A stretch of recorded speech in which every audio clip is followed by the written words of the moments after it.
sinovial con neovascularización o la ausencia de la misma pueden funcionar como indicadores de buena o mala evolución de la enfermedad. Finalmente, un párrafo para mostrarles cómo también podemos evaluar el cartílago, ¿sí? en la patología reumatológica. Por ahí no tanto en el caso de la AR, pero sí, por ejemplo, en la artritis psoriática o en el síndrome de Reiter, que lo vamos a ver la próxima semana.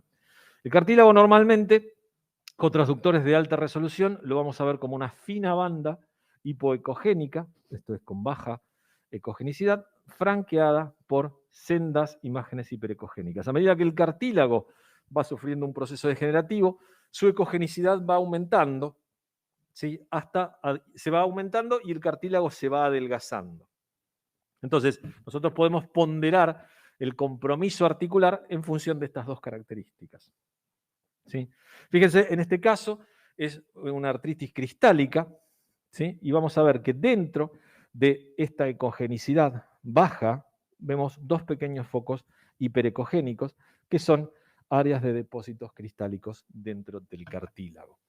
Entonces, para resumir lo vertido en la actual presentación, nosotros contamos con un arsenal diagnóstico importante para evaluar las enfermedades reumatológicas. Para poder utilizarlo, lo que tenemos que contestar son esencialmente tres preguntas: ¿qué, dónde y cómo? ¿Qué articulaciones evaluamos? ¿Cómo las evaluamos? ¿Sí? ¿Y qué modalidades diagnósticas tenemos a nuestra disposición? Una vez que podemos resolver esto, tenemos que saber qué buscamos: si actividad de la enfermedad, ¿sí? O secuela de la enfermedad. Para evaluar los signos de actividad lesional, hipervascularización y edema óseo. La hipervascularización la podemos evaluar tanto por resonancia como por ecografía. El edema óseo solamente por resonancia magnética. Entonces, una vez con esto, ustedes pueden empezar a analizar las distintas imágenes y poder ir cotejando los resultados. Mucho más está por decir, sobre todo en términos del control de enfermedad y con nuevas técnicas moleculares para la evaluación del cartílago, como se denomina el mapeo T2 del cartílago, pero esto tiene bastante más de experimental. Otra técnica de resonancia que se está utilizando en las enfermedades reumáticas es, por ejemplo, evaluar el volumen de la sinovial y evaluar la vascularización o el cambio de la vascularización sinovial luego del tratamiento instituido. Y se ha demostrado que se pueden obtener imágenes de vascularización de la sinovial previas y posteriores con curvas de captación que resultan muy útiles. Pero esto todavía en la práctica clínica no se ha popularizado. Así que bueno, eso ha sido todo. Espero que les haya sido de utilidad y quedo a su disposición para contestar preguntas. Muchas gracias.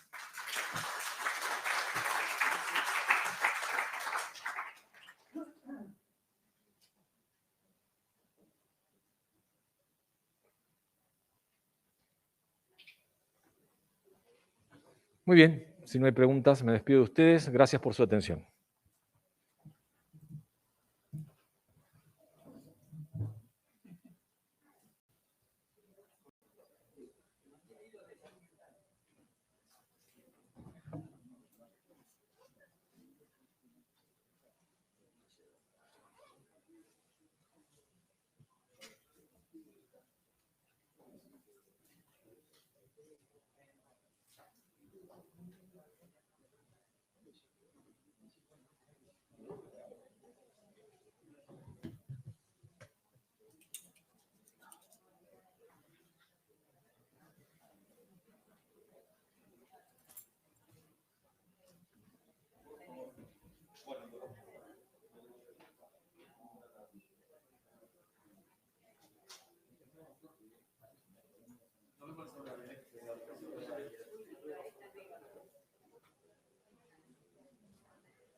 Bueno, Vamos a esperar unos minutitos, pero así damos comienzo ya a la segunda parte, que es la parte reumatológica clínica.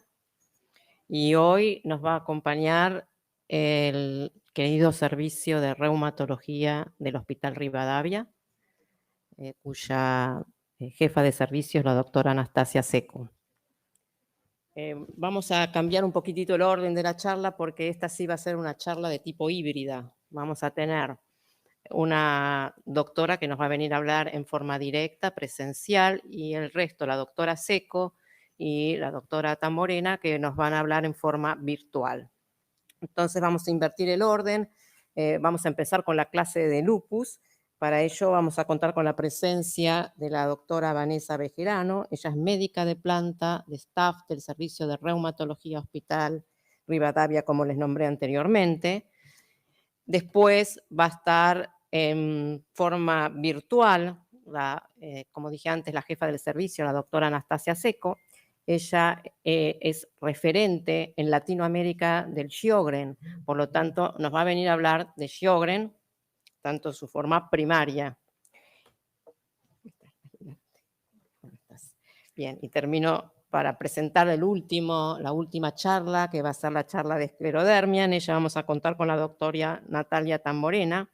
Ella es médica también de staff del servicio del Hospital Rivadavia, de la sección reumatología, y aparte es la coordinadora de esclerodermia, de lo que son los trabajos de esclerodermia a nivel de la Sociedad Argentina de Reumatología. Bueno, Vanessa, presentación. Bueno, buenas tardes. Mi nombre es Vanessa Bejarano, yo soy médica de planta del Servicio de Reumatología del Hospital Rivadavia. Bueno, ahora vamos a charlar un poco de lupus. Mi interés es más que nada hacer un repaso de las principales manifestaciones clínicas y hablar también un poco de los criterios diagnósticos, ¿sí? Me dijeron que van a tener una clase con el tratamiento, así que no lo abarcamos en esta charla. Bueno, como sabemos, el lupus es una enfermedad compleja, ¿sí? Está relacionada con muchos factores, puede potencialmente comprometer cualquier órgano o sistema, tiene una gran variedad de manifestaciones clínicas e inmunológicas, sigue un curso clínico variable. Si bien la mayoría de los pacientes van a experimentar brotes y remisiones de la enfermedad, también va a haber pacientes que van a estar persistentemente activos desde el inicio de su enfermedad, en los cuales va a ser muy difícil el manejo.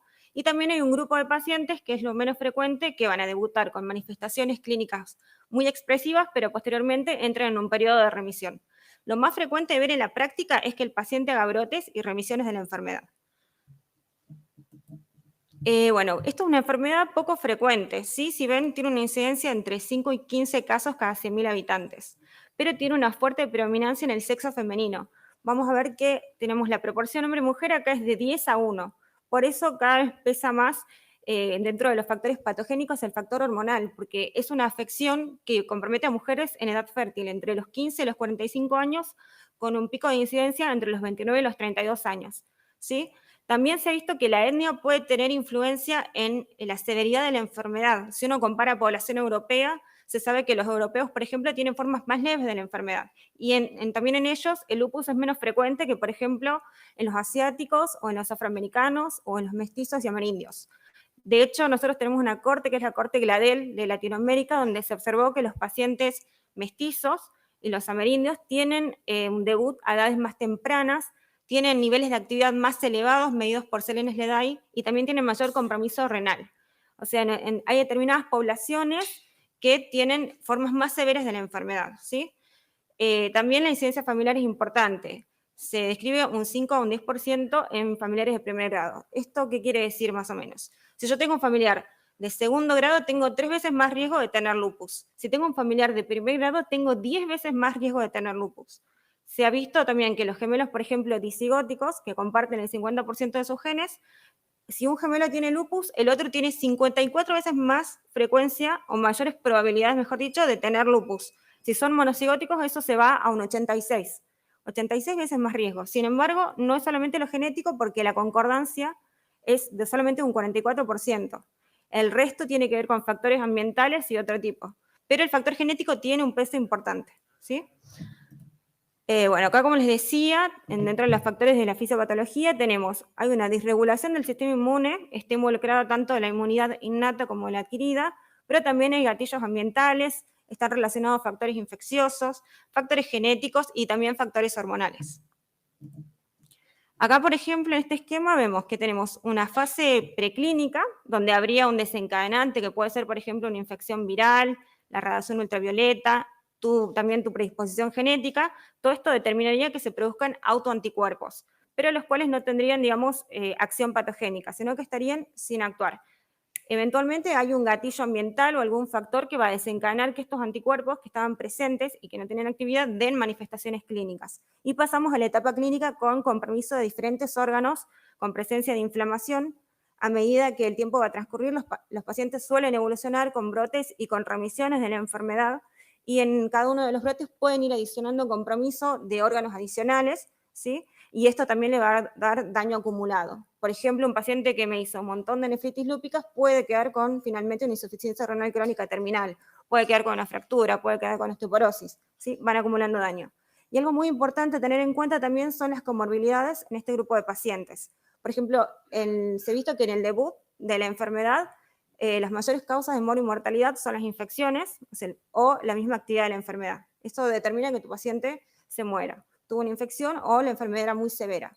Pero a medida que pasa el tiempo, también aumenta la mortalidad por enfermedad cardiovascular. Estos pacientes tienen inflamación, van a tener disfunción endotelial, ¿sí? Tienen aterosclerosis acelerada. Y eso es una causa importante de muerte y mortalidad en este grupo. También la malignidad. Recordemos que tienen mayor riesgo, sobre todo de neoplasias hemato-oncológicas y de linfoma. Si uno lo compara quizás con otras enfermedades reumatológicas, por ejemplo, se ha escrito que la artritis reumatoidea tiene más o menos 2.6% más, o sea, 2.6 más riesgo de linfoma que la población general. Si tomamos el Sjögren, que es la más asociada al linfoma, tienen 16 veces más riesgo que la población general, y el lupus está como en el medio, tiene 7 veces más riesgo de desarrollar un linfoma en el tiempo en comparación con la población general. Bueno, dentro de los factores ambientales, esto está mucho estudiado para el lupus inducido por fármacos y demás, pero se han mencionado diferentes agentes químicos, las hidralasinas, todo lo que son herbicidas, pesticidas, el humo del tabaco, ciertas aminas aromáticas, también el sílice. Dentro de la dieta, los brotes de soja se vio que pueden inducir cuadros similares al lupus, los sorralenos, ciertos aminoácidos, la fenilalanina, por ejemplo, o la tirosina que está en las carnes y los lácteos. También se hablaba en un tiempo de la dieta rica en grasas, o las dietas que son ahora que se llaman, están todo muy de moda, todo lo que es proinflamatorio y la dieta antiinflamatoria. Después los fármacos también pueden inducir cuadros similares al lupus, entre ellos, por ejemplo, la hidralacina y la acenacida, entre otros, y los agentes físicos, la radiación ultravioleta y la luz fluorescente. Recordemos que en estos pacientes hay fotosensibilidad, hay una reacción anormal, exagerada a la radiación ultravioleta. Nosotros recibimos 3 tipos de radiación, la UVA, la UVB y la UVC. Generalmente la capa de ozono va a bloquear totalmente la UVC, pero recibimos mucha UVA y un poco de UVB. Sin embargo, la radiación puede dañar directamente el ADN, puede inducir apoptosis celular y puede inducir inflamación, directamente con generación de radicales libres de oxígeno, ¿sí? Y esto es una de las causas. No solamente la fotosensibilidad se restringe a la presencia, por ejemplo, de lesiones en piel, sino que también se va a relacionar con síntomas sistémicos, ¿sí? Puede dar fiebre, galtralgias, y esto está relacionado con esta reacción exagerada. Dentro de las manifestaciones clínicas, lo más frecuente es que los pacientes debuten con compromiso articular. Eso se ve en más del 90% de los casos. Y en segundo lugar, se vio el compromiso cutáneo, que también es muy frecuente. Pero también puede haber otras formas de inicio más severas. Por ejemplo, debut con lupus neuropsiquiátrico, con nefritis lúpica, con serositis, ¿sí? O con alteraciones serológicas. Otra forma también de debut que lo ven ver mucho son los pacientes con síntomas sistémicos, ¿sí? Que debuten con fiebre, con pérdida de peso. Bueno, entre los síntomas generales, entonces vamos a tener fiebre, astenia, anorexia y pérdida de peso. La fiebre es muy importante para nosotros, porque se presenta en una gran proporción de pacientes, y si bien es una de las manifestaciones más frecuentes del lupus activo, también nos obliga a descartar procesos infecciosos. En general se dice que la fiebre lúpica es vespertina y no sobrepasa los 38 grados, aunque excepcionalmente puede llegar a 39-40 grados en los pacientes que no reciben tratamiento, ¿sí? Y dentro de las manifestaciones que más se relacionan con fiebre, se mencionan la dermatitis, la artritis, la serositis y la leucopenia.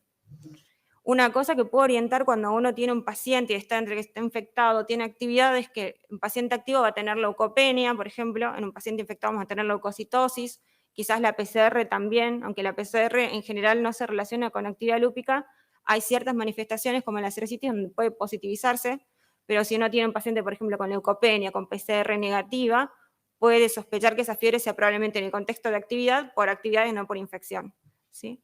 No hay un estándar, sino que es un criterio de exclusión. Una vez que yo estudié exhaustivamente al paciente y descarté que no tenga un foco infeccioso, ahí puedo asumir que es por actividad del lupus y puedo inmunosuprimir, ¿sí?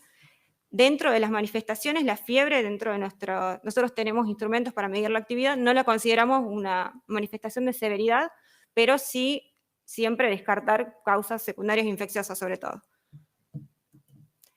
Dentro de las manifestaciones musculoesqueléticas, esto, como les decía, es una forma habitual de presentación en el lupus. Generalmente se comprometen las metacarpofalángicas, que serían las muñecas, los carpos, las metacarpofalángicas y también en los pies las metatarsofalángicas.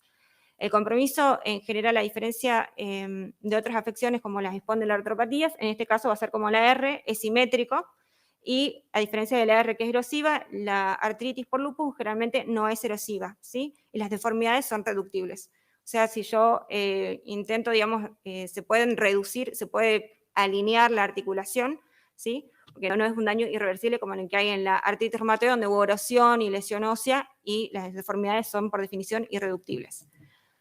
Dentro de las deformidades más frecuentes tenemos esto, no sé si se ve, no tengo acá un puntero, pero tenemos un pulgar en Z, me parece que no. ¿Se ve? ¿Sí? Bueno, ahí tienen, esto sería, digamos, la trapecio metacarpiana y la interfalángica, ¿sí? Acá hay una hiperextensión de la interfalángica con flexión de la trapecio metacarpiana.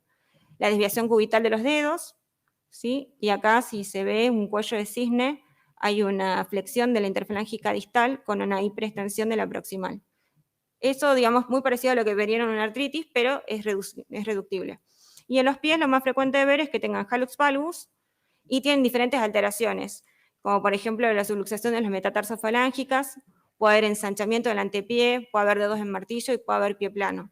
Esto más que nada genera dolor, digamos, se puede manifestar porque se altera el apoyo normal de la planta y esto genera muchas molestias, por más que no, digamos, quizás uno lo piensa como una gran deformidad porque no hay erosiones, pero genera mucha impotencia funcional en los pacientes. Dentro también otro compromiso importante son las alteraciones tendinosas. Estos pacientes reciben corticoides, la propia actividad del lupus, pueden tener hiperpartiroidismo secundario a una insuficiencia renal crónica o a la deficiencia de vitamina D, y suelen ser una complicación las rupturas tendinosas, sobre todo del cuádriceps, del tendón rotuliano y de los aquiles, ¿sí? También puede haber, como en la artritis reumatoide, pero en menor proporción, una subluxación atlantoxoide.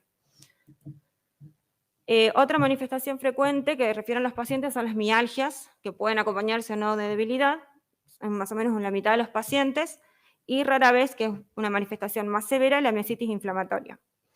Tener en cuenta también que estos pacientes reciben altas dosis de corticoides, así que pueden tener miopatías, por ejemplo, secundarias al uso de corticoides. También los antipalúdicos pueden producir miopatía, aunque es muy raro, las estatinas y la ciclosporina, que también suelen ser medicaciones que reciben estos pacientes. También podemos encontrar el síndrome de fatiga crónica y también podemos tener fibromialgia, un síndrome de sensibilización central con dolor generalizado. Otra causa muy frecuente de mialgia en los pacientes es la deficiencia de vitamina D, que en el caso del lupus es muy importante corregirla, ¿sí? La vitamina D no solamente tiene un efecto a nivel del metabolismo fosfocálcico, sino que también se cree que tiene propiedades inmunomoduladoras. Y una de las causas más frecuentes de hiperparatonitismo secundario es la falta de vitamina D. Piensen que estos pacientes no se exponen al sol, tienen que usar protección solar, entonces tienden a tener un déficit de vitamina D. Y el déficit de vitamina D no solamente se correlaciona con un mayor riesgo de osteoporosis, sino que también se vio que puede asociarse a mayor riesgo de trombosis, de enfermedad renal crónica, ¿sí? Así que es algo importante a tener en cuenta, de medir y de corregir. Hablando de lo que les decía de la osteoporosis, tiene una prevalencia en mujeres lúpicas premenopáusicas del 12 al 25%. Nosotros vemos muchos pacientes jóvenes que debutaron a edades tempranas, que tuvieron manifestaciones severas y recibieron pulsos de corticoides. No es raro de ver que tengan 25 o 30 años y tengan fracturas vertebrales, que hablan de una osteoporosis severa. Entonces es importante buscarlo y tratarlo, ¿sí? tienen muchas causas para tener osteoporosis, la misma inflamación.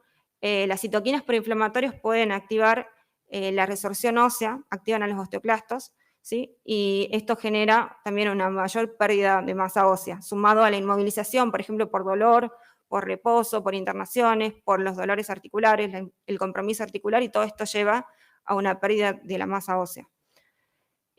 También otra complicación que podemos encontrar es la necrosis ósea vascular, ¿sí? Esto se ve en las superficies óseas, en los huesos donde hay circulación terminal, ¿sí? En este caso, cualquier alteración en la circulación terminal de un hueso, por ejemplo, la cabeza humeral o la cabeza femoral, va a llevar a esta complicación, que puede terminar en un colapso de la superficie articular y una osteoartrosis secundaria, ¿sí? Dentro de las causas más frecuentes, los corticoides predisponen a esta complicación, las coagulopatías, sobre todo el síndrome antifosfolipídico, y en este caso, si uno sospechara, la resonancia es mucho más sensible que una radiografía para ver. Se ve el signo de la media luna, vamos a ver edema óseo, ¿sí? Y en los estadios tardíos ya requiere tratamiento quirúrgico. Siempre que piensen en necrosis ósea o le venga un informe con necrosis ósea vascular, no se olviden de investigar ambas, digamos, articulaciones coxofemorales, porque siempre que encontramos, por regla general, una necrosis ósea vascular en alguna localización atípica, por ejemplo, el hueso semilunar o el húmero, hay que buscarla en las caderas, ¿sí? Bueno, dentro de las manifestaciones cutáneas del lupus se dividen en dos grandes grupos: manifestaciones específicas y manifestaciones inespecíficas. Las manifestaciones específicas se caracterizan por tener una biopsia positiva, donde vamos a tener una dermatitis interfase, ¿sí? Hay una dermatitis a nivel de la interfase con un depósito de inmunoglobulinas y complemento, que se denomina banda lúpica. Y esto nos hace el diagnóstico diferencial con la dermatomiositis, donde vamos a tener una dermatitis interfase, pero la inmunofluorescencia va a ser negativa. Entonces, vamos a tener lesiones específicas que pueden formar parte de la enfermedad multisistémica, que es el lupus, o pueden presentarse como una manifestación cutánea exclusiva. O sea que el paciente tiene solamente lo cutáneo y nada sistémico. Y también podemos tener lesiones inespecíficas que están presentes en el lupus, pero como vamos a ver, también en otras enfermedades reumatológicas. Y si yo hago la biopsia no voy a tener la dermatitis interfase, son inespecíficas. Dentro de las específicas las dividimos en lupus cutáneo agudo, subagudo y crónico, ¿sí? El lupus cutáneo agudo tiene mayor riesgo de progresión a enfermedad sistémica, en 90% de los casos. El lupus cutáneo subagudo se dice que entre un 25 y un 50%, mientras que el crónico solamente un 10% va a progresar a enfermedad sistémica. Dentro del lupus cutáneo agudo, como regla general, son máculas o pápulas eritematosas que tienden a confluir con grados variables de inflamación. Esto puede ser precipitado por la exposición al sol y evoluciona en días o semanas. Coincide generalmente con fiebre y con otros síntomas de compromiso sistémico, y por regla general también curan sin dejar cicatriz ni atrofia, a diferencia de los del crónico. La fotosensibilidad no solamente se define por la aparición de lesiones, por ejemplo, posteriormente a la exposición solar, sino también, si el paciente tenía lesiones, estas lesiones van a empeorar en sus características. Van a volverse más eritematosas, más eritematoviolaceas o con más escamas, ¿sí? Dependiendo de la naturaleza de la lesión. El rash malar es lo más común, es el muy famoso eritema en alas de mariposa, ¿sí? Que abarca ambas mejillas y la nariz. Lo diferenciamos, por ejemplo, de la dermatomiositis, en que no compromete o respeta el surco nasogeniano, ¿sí? No llega. Otra manifestación del lupus cutáneo agudo es el lupus ampollar, que también es poco frecuente, se caracteriza por una erupción vesículo-bullosa, se puede presentar sobre todo en la parte superior del tórax, a nivel de cuello.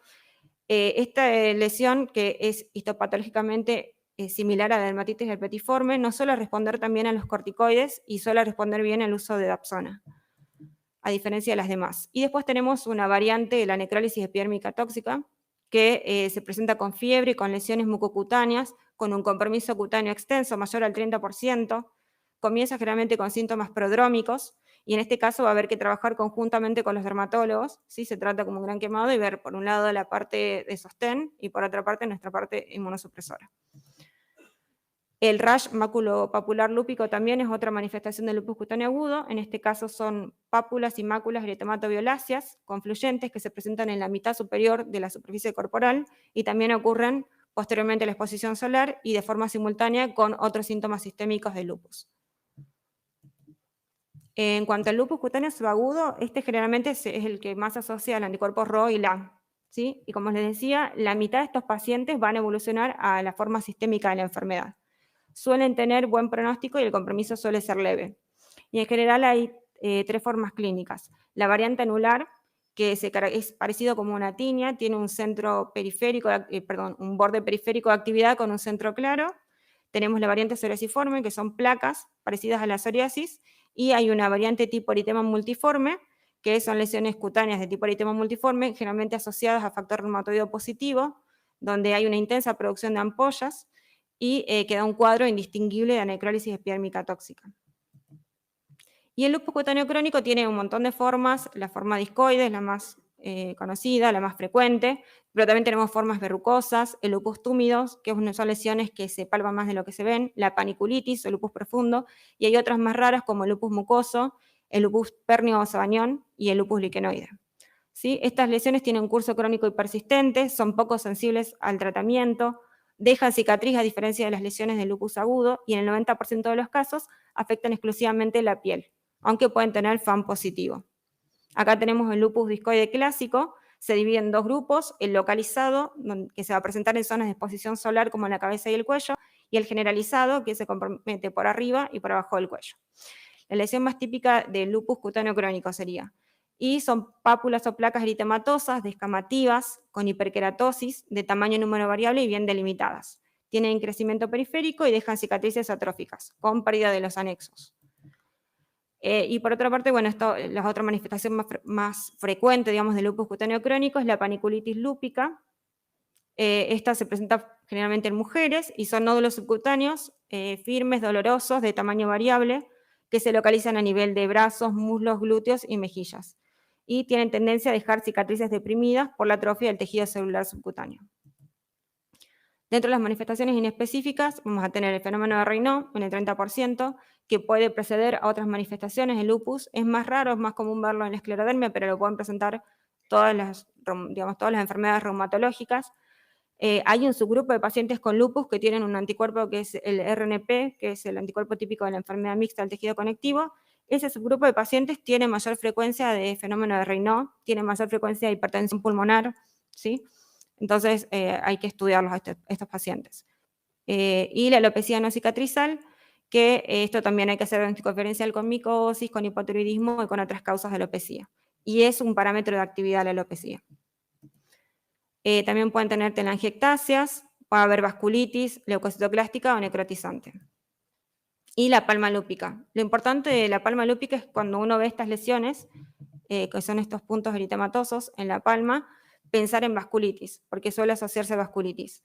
Y a diferencia de las pápulas de Gottron, que son pápulas eritematosas que se presentan sobre las metacarpofalángicas y las interfalángicas proximales, estas son como la imagen invertida, respetan estas articulaciones, ¿sí? Y comprometen el espacio de la falange que está en el medio.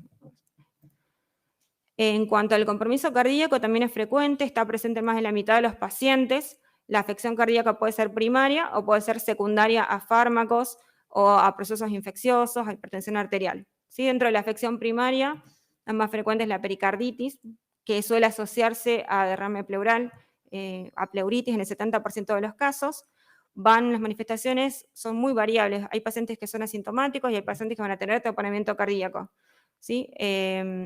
Lo más importante, bueno, se estudian estos pacientes, habrá que hacerles un ecocardiograma, cuantificar ese derrame. En la mayor parte de los casos, los derrames son leves, ¿sí? Recordemos que por ecocardiograma uno puede cuantificar la magnitud del derrame según los milímetros, menos de 10 era leve, entre 10 y 20 moderado, más de 20 severo. Y según esto, uno también puede orientarse para ver cuán agresivo va a ser en el tratamiento.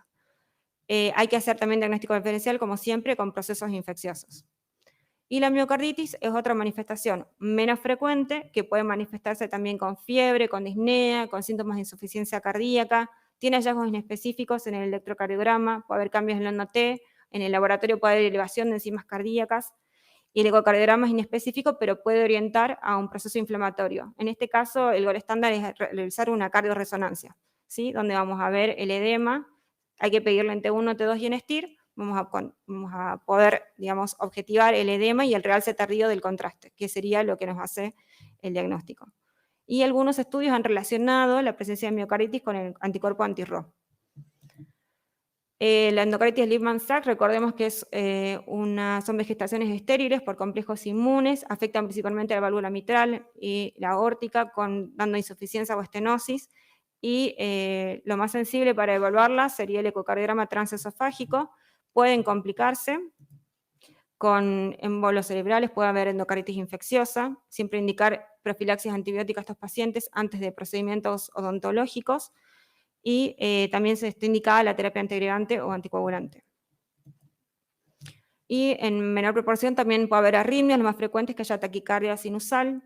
Es importante también tener en cuenta en estos pacientes el bloqueo cardíaco del lupus neonatal. El anticuerpo anti-RHO puede atravesar la placenta y puede generar inflamación y daño irreversible en el sistema cardionéctar del feto, ¿sí? Por eso está indicado en las madres que tienen anticuerpo anti-RHO positivo, ecocardiograma entre las semanas 19 y 26, semanalmente, y luego cada 15 días hasta el momento del parto. También, bueno, en cuanto a la enfermedad coronaria, como les decía, estos pacientes la inflamación va a generar aterosclerosis acelerada, hay disfunción endotelial. Piensen que el riesgo, si bien el riesgo cardiovascular está aumentado 2 veces con respecto a la población general, en las mujeres jóvenes entre 35 y 44 años, el riesgo es 50 veces mayor comparado con mujeres sanas. Así que es para tener en cuenta. Y en cuanto al compromiso pulmonar, también, una vez más, puede ser primario, producido por el propio lupus, y puede afectar virtualmente todo, la pleura, el parénquima pulmonar, los vasos, o puede ser secundario derivado de complicaciones mismas de la enfermedad, infecciones o drogas.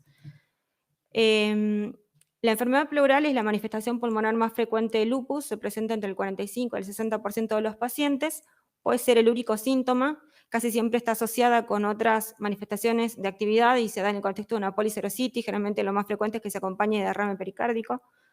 Se va a manifestar con dolor pleurítico, disnea, tos y fiebre, y si hay derrame en ecografía, generalmente este va a ser de escasa magnitud, pueden ser bilaterales y recurrentes. Si hacemos una toracocentesis vamos a tener un exudado, y como en otra serositis, los niveles de PCR en este caso sí hay que tener en cuenta que pueden encontrarse aumentados, ¿sí? Es una causa de positivización de la PCR en un paciente activo. Rara vez puede dar neumotórax por ruptura de bullas, y se ha descrito que los pacientes que tienen SM positivo, RNP positivo, que tienen mayor duración de la enfermedad, que tienen menor edad de inicio de la enfermedad y tienen mayor daño acumulado, en estos pacientes sería más frecuente el compromiso pulmonar. En cuanto a la neumonitis lúpica, esto también es una afectación que, si bien es poco frecuente, es bastante grave y puede llevarnos, llevarnos a un conflicto a la hora del diagnóstico, porque se puede confundir mucho con procesos infecciosos. Así que lo más importante en este paciente es estudiarlo, descartar procesos infecciosos y recién ahí asumir que es una neumonitis lúpica, y en ese caso se dará la inmunosupresión. Pero, como van a ver bien en la tomografía de tórax, hay infiltrados en parches uniobilaterales con apariencia de vidrio esmerilado, puede haber atelectasias y derrames pleurales pequeños, hay predominio de lóbulos inferiores, pero esto se puede confundir tranquilamente con un proceso infeccioso, ¿sí? Siempre se recomienda en estos casos hacer un BAL para descartar infección. Y la hemorragia alveolar, que es una complicación afortunadamente poco frecuente, pero muy grave, tiene una elevada mortalidad, suele aparecer en pacientes con manifestaciones extrapulmonares activas y con aumento del anti-DNA. Se caracteriza por fiebre, por tos, por disnea de comienzo brusco, progresando rápidamente con taquipnea, con hipoxemia, a distrés respiratorio, con hemoptisis y descenso brusco del hematocrito y la hemoglobina. Una de las causas que nos tiene que hacer pensar, que podemos pedir, digamos, para cuando estamos sospechando una hemorragia alveolar, es la del SO, que va a estar aumentada en este cuadro, ¿sí? Y a nivel de la placa de tórax en la tomografía vamos a ver consolidaciones en vidrio esmerilado y engrosamiento de los septos interlobales. En la anatomía patológica vamos a ver capilaritis, puede haber vasculitis o microangeitis, y en el lavado broncoalveolar vamos a tener los macrófagos con hemosiderina. Esta manifestación, la verdad que es muy severa y tiene una mortalidad altísima. La mayoría de los pacientes terminan en terapia y la verdad que es muy, muy, muy grave, muy difícil de tratar. En cuanto a la hipertensión pulmonar generalmente se asocia más a esclerodermia, ¿sí? Pero se vio que el lupus es la segunda enfermedad reumatológica después de la esclerodermia más frecuentemente afectada por hipertensión pulmonar. Así que ahora se está estudiando sobre todo los pacientes que tienen fenómeno de Raynaud, que tienen anticuerpos para SAF, para síndrome antifosfolipídico o que presentan vasculitis. Generalmente uno puede sospechar hipertensión pulmonar si uno, por ejemplo, pidiera una espirometría, vería que tiene una capacidad vital forzada normal, pero una del SO disminuida. Esto nos tiene que hacer pensar en una posibilidad de una hipertensión pulmonar. Le pediremos el ecocardiograma y ahí mediríamos la presión arterial de arteria pulmonar, que si está por encima de 35 milímetros ya nos hace sospechar de hipertensión pulmonar. ¿Sí? Se puede hacer test de caminata, esto siempre se trata en conjunto con un cardiólogo, y bueno, eventualmente lo importante es que se realice un diagnóstico temprano de estos pacientes para realizar el tratamiento oportuno. Rara vez, digamos, podemos tener también TEP en este grupo de pacientes que se va a manifestar por disnea aguda con hemoptisis. Sobre todo esto se ven pacientes que tienen anticuerpos para síndrome antifosfolipídico o que tienen alguna coagulopatía. Y para prevenir la recurrencia, estos pacientes van a requerir anticoagulación de por vida. Otra manifestación pulmonar es el pulmón encogido. Esto es un síndrome restrictivo que es muy característico del lupus. No se sabe bien la patogenia, se cree que habría una vasculitis a nivel de los nervios del diafragma. Anteriormente se pensaba que podía haber también alguna alteración a nivel del surfactante pulmonar que llevaba a la producción de atelectasias basales. Va a dar un defecto restrictivo. Según la bibliografía, algunos dicen capacidad vital forzada disminuida con DLCO disminuida, en otros autores dicen que hay capacidad vital forzada disminuida con DLCO normal, ¿sí? Vamos a tener la elevación del hemidiafragma, y también se puede pedir ecografía para ver la excursión diafragmática, y esto, bueno, también se trata en conjunto con el neumonólogo y eventualmente se hace la inmunosupresión del paciente, de acuerdo a las clínicas. Generalmente el paciente va a referir disnea. Si refiere disnea severo, vemos un defecto muy severo, bueno, ahí se hará inmunosupresión y primero en primera línea corticoides, después priorizaremos hacia otro tipo de inmunosupresores como rituximab o acetopina. En cuanto a las manifestaciones gastrointestinales, son frecuentes, hasta 2/3 de los pacientes las van a presentar en algún momento de su evolución. Muchas veces puede ser la forma de presentación y son muy variables. A nivel de la cavidad oral esto es muy frecuente, las úlceras orales, puede haber también úlceras a nivel nasal, recuerden. Las úlceras orales en general no son dolorosas, salvo que estén sobreinfectadas, y se observan úlceras orales generalmente asociadas a exacerbación de la enfermedad de base y a compromiso sistémico en otros órganos. El diagnóstico diferencial obviamente siempre va a ser infecciones candidiásicas, infecciones por herpes virus, ¿sí? Tengan en cuenta que estos pacientes reciben altas dosis de corticoides, así que siempre tenemos que pensar en eso. Bueno, también a nivel de esófago podemos tener esofagitis con ulceraciones, puede haber disfagia secundaria de miopatía por compromiso de músculos laringeos y faringeos, puede haber compromiso funcional a nivel proximal y distal. A nivel de estómago también, estos pacientes reciben muchos fármacos gastrolesivos, reciben corticoides, reciben AINES en forma crónica, así que la enfermedad ulcerosa gastrodenal es frecuente y es una causa importante de anemia, como vamos a ver. Y podemos tener también la ectasia vascular antral gástrica o estómago en sandía, ¿sí? Que son lesiones ectásicas eritematosas, son una causa de sangrado crónico. Uno tiene que pedir una vea para poder diagnosticarla y suelen asociarse a anemias ferropénicas. A veces dan anemias muy severas. Entonces, si uno tiene un paciente que está sospechando, porque dan anemias que requieren muchas veces transfusión, hay que pedir una veda y estudiarlo. Podemos tener todo tipo de complicaciones. Y a nivel de intestino, dentro de las manifestaciones también mayor severidad pero menor frecuencia, tenemos la vasculitis intestinal mesentérica, que es infrecuente, se presenta en el 1 al 2% de los pacientes, pero tiene una alta mortalidad asociada, tiene un inicio agudo o insidioso, con hematoquesia, o puede también iniciar como un abdomen agudo, secundario isquemia o perforación. Para el estudio vamos a pedir una tomografía con contraste, donde vamos a ver edema en la pared intestinal, con características de target sign. El contraste va a ser hipercaptado por las capas internas de la mucosa y externas, que están hipervascularizadas, mientras que la capa media, que es la submucosa, debido al edema, va a mostrar atenuación del contraste. Otra complicación es la trombosis intestinal. Pensar en este caso en pacientes, estudiarlo para el síndrome antifosfolipídico, porque es una causa importante. También pensar en la enteropatía perdedora de proteínas, que da síndromes malabsortivos, cuando tengamos un paciente con albúmina baja. Y la enfermedad celíaca. Como todas las autoinmunes, tienen aumento de riesgo de enfermedad celíaca. Más que nada la esclerodermia, el Sjögren, pero también el lupus.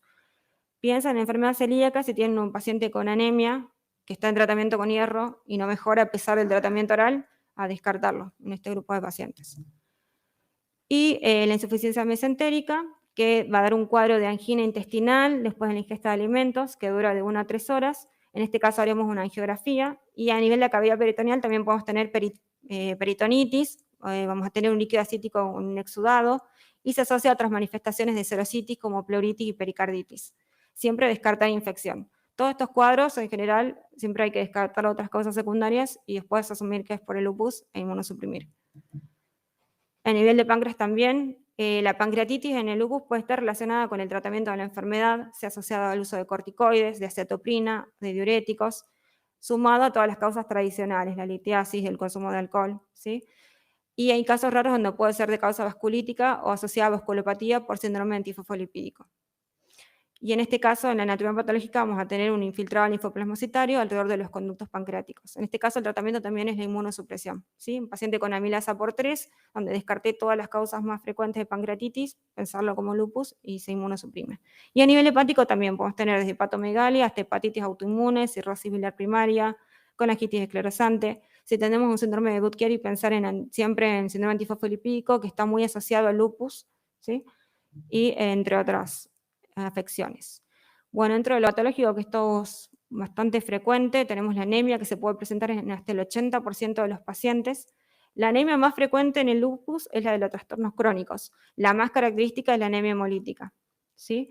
En este caso, la anemia hemolítica autoinmune es una complicación seria, se observa en el 7 al 10% de los pacientes, está asociada generalmente a anticuerpos de tipo IgG, que están dirigidos contra la pared de glóbulos rojos junto al C3, y la hemólisis se va a producir principalmente a nivel del vaso. Las manifestaciones van a depender del título de anticuerpos, pueden ser leves.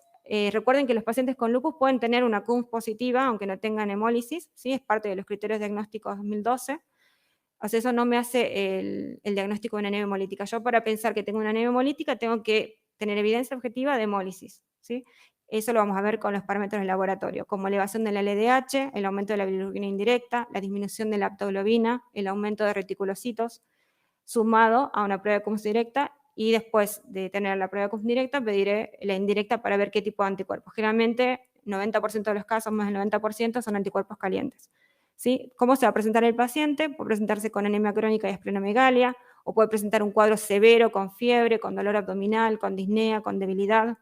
Puede haber ictericia, puede haber esferocitosis, ¿sí? Esto siempre se da en el contexto de un lupus activo. También se puede observar anemia hemolítica asociada al SAF en el 10% de los casos, y en este caso vamos a tener valvulopatías, trombosis arterial, compromiso neurológico. En este caso también podemos tener trombosis microvascular, hemólisis, equistocitos. Y la leucopenia, que generalmente no es muy frecuente, pero no es una manifestación de severidad. La leucopenia en general no se trata, salvo que tengamos una neutropenia asociada, que sea importante, y ahí sí daremos corticoides y factores estimulantes de colonia. La linfopenia, pensar que también puede ser, siempre descartamos infecciones virales, también puede ser una linfopenia por el uso de corticoides que sea relativa, por el aumento de los neutrófilos, por el uso de corticoides, y pensar también que en hasta el 10% de los pacientes puede haber eosinofilia leve.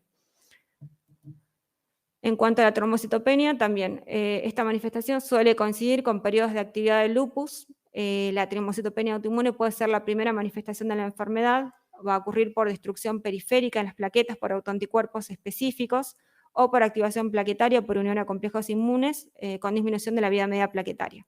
También podemos tener síndrome de Evans, donde hay asociación con anemia hemolítica, y PTT. También podemos tener adenopatías, que generalmente son indoloras, de tamaño variable y se asocian a actividad con lupus. A veces, si las adenopatías son muy importantes, van a requerir biopsia de ese ganglio y estudiarlo para descartar un proceso linfoproliferativo o infeccioso. Perdón. Y esplenomegalia, que vamos a tener un 10 o un 20% de los casos, con hipoesplenismo o esplena funcional. Piensa que estos pacientes se comportan como esplénicos funcionales porque tienen una hipocomplementemia por la actividad de la enfermedad. Bueno, también otra manifestación muy severa es el lupus neuropsiquiátrico. Las manifestaciones neuropsiquiátricas son frecuentes y varían de leves a graves. Muchas veces son difíciles de distinguir y siempre van a ser un diagnóstico diferencial de otras enfermedades. Pueden afectar cualquier localización del sistema nervioso, a nivel central o periférico. La prevalencia oscila entre un 4 y un 91%, porque el neurolupus incluye desde disfunción cognitiva hasta convulsiones o mielitis transversa, ¿sí? De ahí en que las diferentes series varían mucho la frecuencia reportada. Acá tenemos esta clasificación que fue de 1999 de ACR, donde se dividían las manifestaciones de neurolupus en centrales y periféricas, ¿sí? En general, lo que se suele hacer es pensar actualmente en manifestaciones del sistema nervioso central difusa, que serían todo lo que es deterioro cognitivo, meningitis aséptica, alteraciones psiquiátricas, manifestaciones del sistema nervioso central focales, como por ejemplo serían las miopatías, las convulsiones, o enfermedad periférica, como por ejemplo sería el Guillain-Barré, la polineuropatía, la mononeuritis múltiple, dividirlo como grandes síndromes y en base a eso ir descartando causas. Pensar siempre en las causas secundarias, una vez más, infecciones, medicamentos, hipertensión, el PRES que se suele dar en los pacientes que recibieron, que por ejemplo intercurrieron con algún proceso infeccioso, hipovolémico, recibieron muchos líquidos parenterales, no es raro de ver. También todas las alteraciones metabólicas, hiperglucemia o hipoglucemia, la hiponatremia. Muchas veces los pacientes reciben, por ejemplo, ciclofosfamida y hay que darles una intensa hidratación previa a la medicación y esto genera hiponatremia, así que tenerlo en cuenta. Las deficiencias vitamínicas, enfermedades endocrinas, entre otras. Bueno, el laboratorio y los estudios de imágenes se van a pedir en función de lo que uno sospecha, ¿sí? Como regla general. Tenemos una gran batería de autoanticuerpos, nosotros muchos de estos anticuerpos no se hacen, se derivan, pero por ejemplo el anticuerpo del perribosomal es muy útil porque puede ayudarnos a diferenciar una psicosis, por ejemplo, lúpica de una psicosis por corticoides, ¿sí? Tenemos los anticuerpos antifosfolipídicos, pensar una paciente joven que viene por ejemplo con un accidente cerebrovascular, siempre descartar coagulopatías asociadas y descartar síndrome antifosfolipídico. ¿Sí? El lupus en general puede dar compromiso central por vasculitis o por trombosis. Entonces, según esto, pediremos angiografía o tomografía. Acá, bueno, siempre vamos a descartar y se piden cultivos de todas las serologías virales y PCR para virus del herpes, Epstein-Barr y demás, descartando siempre procesos infecciosos asociados. Entonces, acá, por ejemplo, tenemos un algoritmo para manifestaciones difusas y manifestaciones focales y convulsiones. Como en todos los pacientes, siempre interrogar la historia clínica, el examen físico, una rutina completa con química y hemograma, análisis de orina, hemocultivos o cultivos de líquido cefalorraquídeo y los parámetros de actividad de la enfermedad. Siempre descartar causas secundarias. De rutina, punción lumbar, con todos los estudios correspondientes, electroencefalograma en el caso de convulsiones y resonancia magnética. Siempre en el caso de manifestaciones difusas, vamos a pedir anticuerpos antineuronales, vamos a buscar bandas oligoclonales, vamos a pedir el anticuerpo antiperribosomal, los anticuerpos antifosfolipídicos y también pruebas neuropsiquiátricas. Si tenemos, por ejemplo, sospecha de anticuerpos antifosfolipídicos, podemos pedir un ecocardiograma para descartar la presencia de trombos, lo que decíamos recién, las vegetaciones y trombosis. Y bueno, los siguientes estudios se harán en función de la sospecha clínica, ¿sí? Si hay progresión de los síntomas, haremos corticoides y después seguiremos el tratamiento con citotóxicos y otros inmunosupresores. En el caso de que haya convulsiones, vamos a hacer tratamiento con antiepilépticos, con corticoides, y en el caso de que haya anticuerpos para SAF, anticoagulación, ¿sí? Y en el caso de vasculitis también haremos tratamiento inmunosupresor, y en el caso de anticuerpos antifosfolipídicos puede ser necesaria la antiagregación o la anticoagulación. En cuanto al compromiso renal, hasta el 60% de los pacientes con lupus pueden tener compromiso renal. Este se presenta generalmente en los primeros años de la enfermedad. Pensar que de estos pacientes un 10 a un 20% van a tener enfermedad renal terminal. Y es una de las principales causas de muerte y mortalidad en los pacientes con lupus. Todas las estructuras se pueden afectar a nivel tubular, vascular, pero el compromiso más importante es a nivel glomerular. En cuanto a las indicaciones de biopsia renal, estos son los lineamientos de la CR 2012, de esta guía, nos decía que cualquier aumento de creatinina sérica sin una causa evidente, proteinuria confirmada mayor a 1 gramo en 24 horas, o la combinación de proteinuria mayor a 0,5 gramos en 24 horas con hematuria, o proteinuria mayor a 0,5 gramos con cilindros. Mientras que Euler dice proteinuria reproducible mayor a 0,5 gramos en 24 horas, sobre todo si se asocia a hematuria o a cilindros glomerulares. Esto es un recuerdo anatómico para que pensemos, digamos, cuando veamos cómo se produce la enfermedad en la anatomía patológica, que solemos recibir los resultados de la biopsia con el informe del tipo de nefritis. Acá tenemos un corte donde tenemos el endotelio, ¿sí? Este sería la luz del capilar. El endotelio, la célula endotelial comparte una lámina basal con el podocito, que sería el epitelio visceral de la cápsula de Bowman, y esto es importante tener en cuenta en la anatomía para entender después la anatomía patológica. Hay 3 tipos de patrones de daño. El patrón mesangial, donde hay depósitos de inmunocomplejos en el mesangio. Esto va a generar proliferación de la matriz mesangial y depósitos a ese nivel. El patrón endotelial, donde hay depósitos a nivel subendotelial. Como el endotelio tiene acceso a la circulación, este depósito de inmunocomplejos puede atraer células, como por ejemplo polimorfonucleares y monocitos a ese lugar, y vamos a tener la formación de semilunas, ¿sí? Todo esto genera mucha inflamación, con formación de semilunas, la membrana basal va a reaccionar, puede haber duplicación de la membrana basal glomerular, y da este patrón membrano proliferativo o mesangio capilar. Y por último, el patrón epitelial, los depósitos van a ser a nivel subepitelial, con daño directo del podocito. Pero como no hay contacto con la circulación, no vamos a tener el patrón, el componente exudativo. Como recordarán, la clasificación se divide en 6 clases. Tenemos la clase mínima mesangio